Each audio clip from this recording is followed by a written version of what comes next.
Maduro of Venezuela looks set to regain control of his country's National Assembly.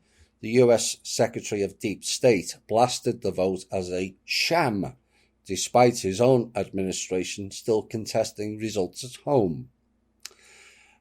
Venezuela electoral fraud has already been committed, they announced, and the results announced by the illegitimate Maduro regime will not reflect the will of the Venezuelan people, according to the Secretary of Deep State, Mike Pompeo.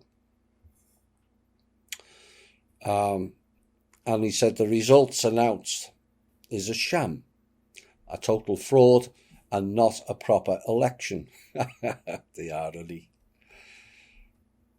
But Pompeo, like Brennan prior, is more cognitive dissonance from the Deep State Department.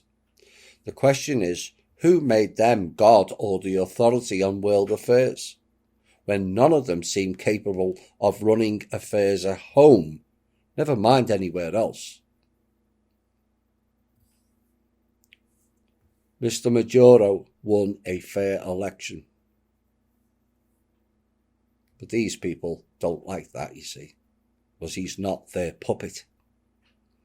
I don't expect Mr. Maduro to live long. These clowns will take him out. It is what and all they do. Our way or the highway is the mantra of the CIA and the deep state clowns. Mystery illness suffered by US diplomats in Cuba was most likely caused by a directed microwave radiation, according to a US government report out this week. And the report by the National Academies of Sciences does not attribute blame for the directed energy waves, but it said research into the effects of pulsed radio frequency energy was carried out by the Soviet Union more than 50 years ago.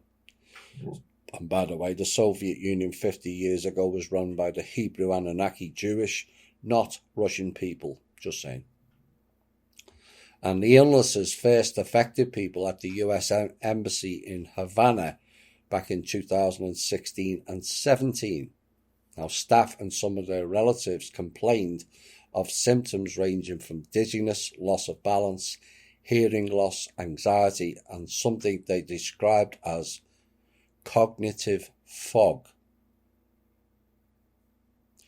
which became known as Havana syndrome. Now, the US accused Cuba of carrying out sonic attacks, which it strongly denied, and the incident led to increased tension between the two nations. But now a 2019 US academic study found that brain abnormalities in the diplomats who had fallen ill. And Cuba dismissed the report. Now, Canada also cut its embassy staff in Cuba after at least 14 of its citizens reported similar symptoms.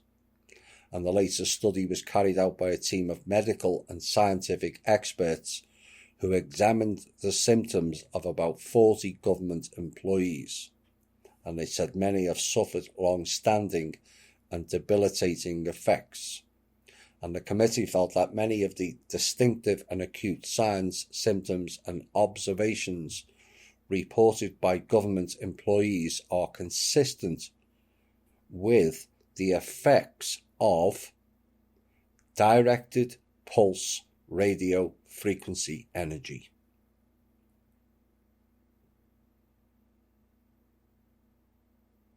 Perhaps that is the cause of the fake named COVID-19 virus. Having admitted there is no live virus, where is this illness coming from? Is it a frequency wave virus? Things they say that make you go, Part 2. China, this is a conspiracy, remember? It's all a conspiracy. Except, listen to this. China wants to boost its ability to modify the weather and will extend an artificial rain and snow program to cover at least 5.5 million kilometres of land by 2025, which was announced on Wednesday. The State Council said in policy guidelines that it would ensure its weather modification capabilities would reach an advanced level by 2035. There's that future thing again, when it's all in the past, and would focus on revitalising rural regions, restoring ecosystems and minimising losses from natural disasters. Now, China has frequently made use of cloud seeding technologies to relieve droughts or clear the air ahead of major international events.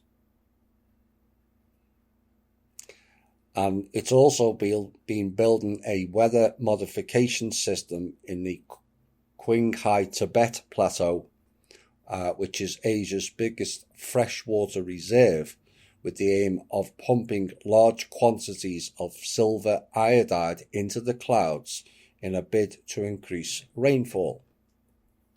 And the cabinet plan said China would continue its artificial weather operations in key areas like the Qinghai Tibet Plateau, as well as the major ecological protection zones of the Yellow and Yangtze rivers. China will also build up its scientific capabilities and establish an experimental base and laboratory to improve its ability to induce or prevent rain, eliminate fog and improve air quality, it said. I thought it was a conspiracy. It appears not.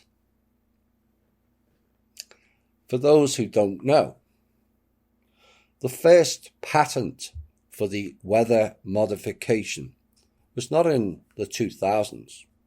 It was not even in the 1900s either. It was the 1800s. And yet some people still think this is a conspiracy theory. Things they say that make you go, Part 3.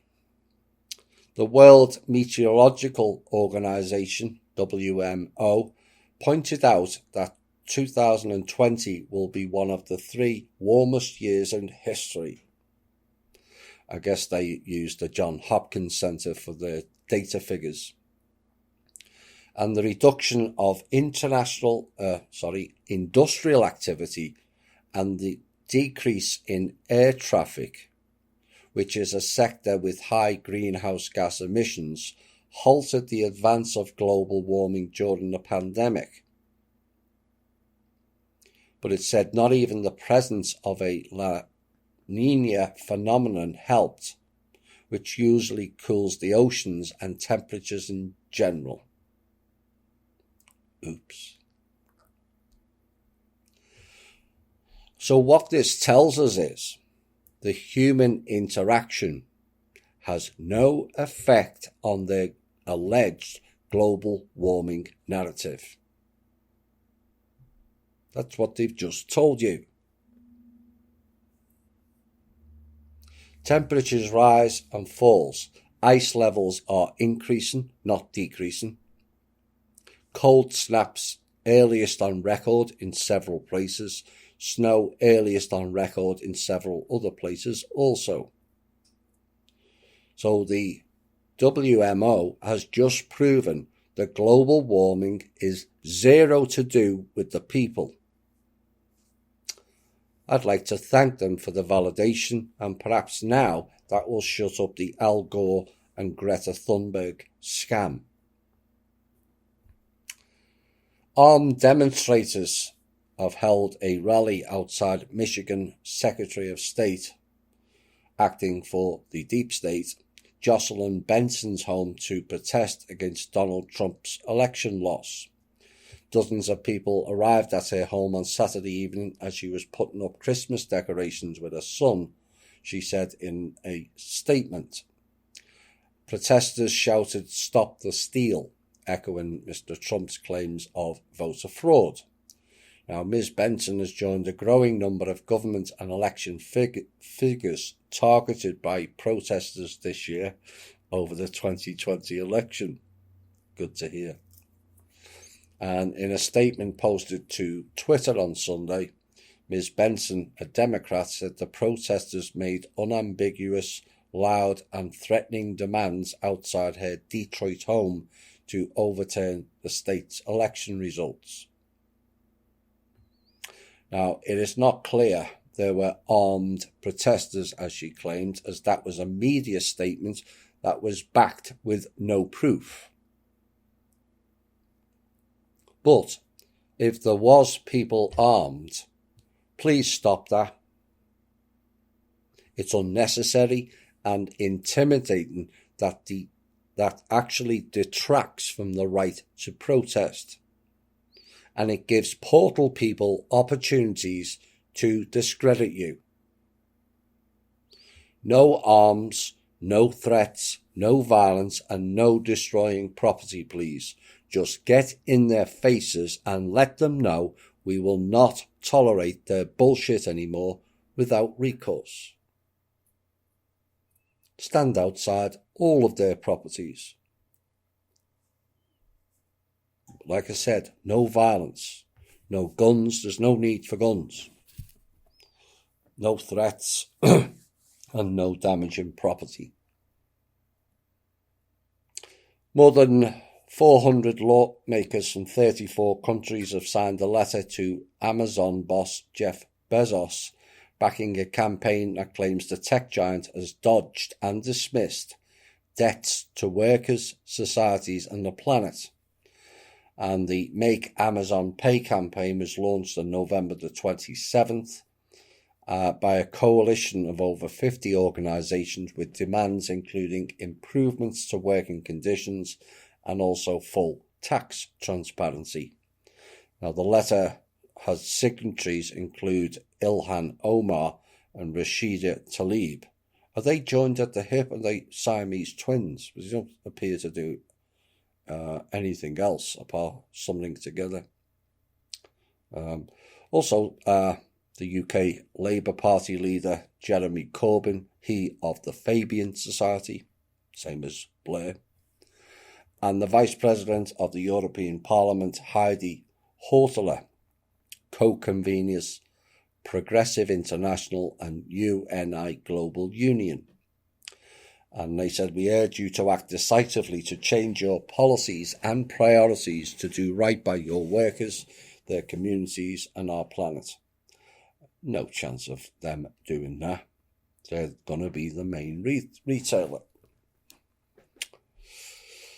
The US Department of Justice has accused Facebook of discriminating against American workers by giving hiring preferences to immigrants. And a lawsuit alleges the social media firm refused to recruit, consider, or hire qualified and available Americans for more than 2,600 positions. Those jobs instead went to foreigners on temporary visas, the lawsuit says. Now, given they are Israelis, Facebook disputes the allegations. Always the victim, but never your fault. But said it was cooperating with the department, and the lawsuit concerns Facebook use of temporary H-1B visas, which are often used by tech companies to bring in highly skilled foreign workers to the US. The reason for that is we don't produce enough of our own because of our ridiculously substandard education system is why. And in its lawsuit filed on Thursday, the department alleged that Facebook intentionally created a hiring system that favoured H-1B visa holders and other temporary workers over Americans. People need to forget the fact that they are foreigners. That is not the story here. This is a copy of the CIA student programs. They're not bringing in foreign students to work, but to spy and use them for espionage reasons back in their own countries. This whole thing is a scam that benefits no one except the deep state clowns. A recent report also states that sources believe that a lawsuit could be filed against social media giant Facebook as early as next week, a separate one.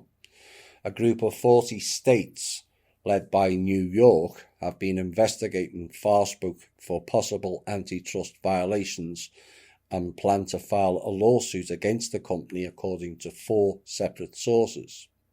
Now, the lawsuit would be the second major case taken against the major tech firm this year, following the Justice Department's lawsuit against Google in October. Over 40 states reportedly plan to sign onto the Facebook lawsuit, according to one source, but would not provide the list of states. And authorities were preparing as many as 4 more cases targeting Google and Facebook by the end of January 2021. Now, the lawsuits reportedly focus on whether the tech giant abused their power. Really? No shit, Sherlock. Now, despite ongoing antitrust investigations and lawsuits, Facebook and Google are both on a spending spree at the moment to buy rivals and tech startups. Oh dear, it's clans in panic again, is it not? The decentralization harvesting that we warned of 18 months ago. Facebook and Google are both on a spending spree to buy rivals. Now, Facebook claims that it aims to support free speech. You're having a laugh. Whilst limiting hate speech and harmful content.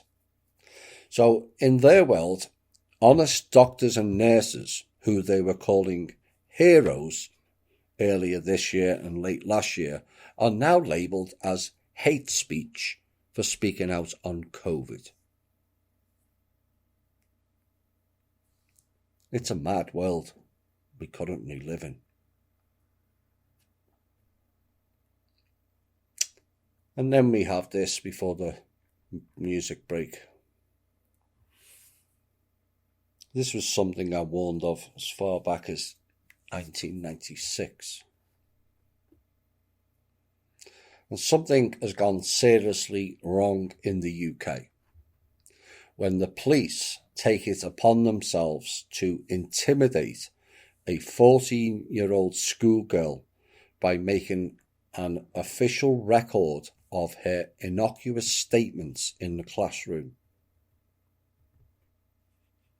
The girl, known only as Miss B, became a target of police interests because she, along with millions of other people, took the view that sex is distinct from gender identity. And they called the police for that.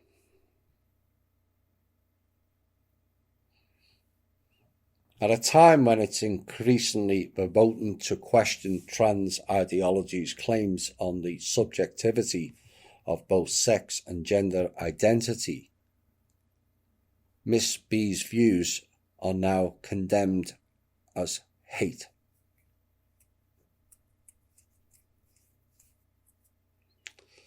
Now, Miss B, who has indicated that she is frightened about speaking openly on transgender issues, is, along with her parents, seeking legal recourse and challenging the decision of the police to classify her comment as a non-crime hate incident. And a lawyer's letter to the College of Policing states that Miss B is concerned about the possibility of having a police record, potentially including details of conversations that she had had at school, and fears this record would impact on her future career prospects. What is totally absurd about the predicament Miss B finds herself in is that she neither demonstrated nor had any intention of demonstrating hostility towards any person or group. In fact, even the police have not claimed that Miss B hurt the feelings of anyone. She has not done nor said anything hurtful to a single individual.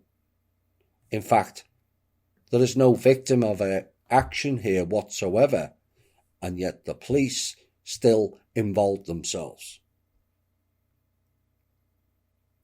Now, under existing police guidelines on hate, you do not need to have done anything remotely hurtful to be made to feel like a criminal.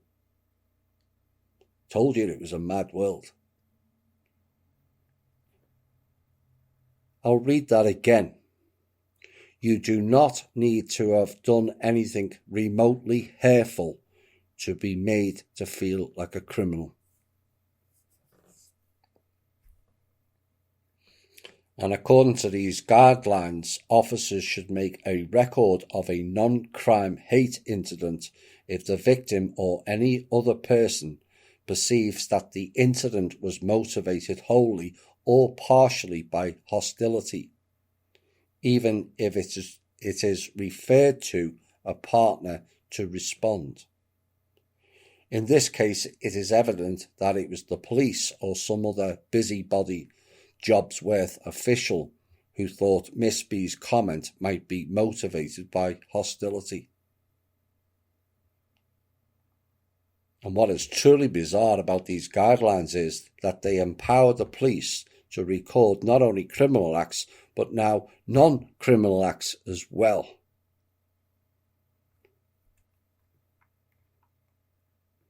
She took the view that sex is distinct from gender identity.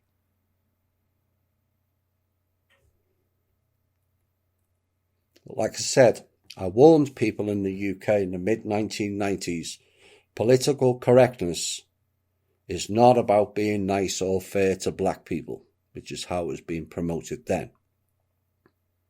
It is a control system on us all.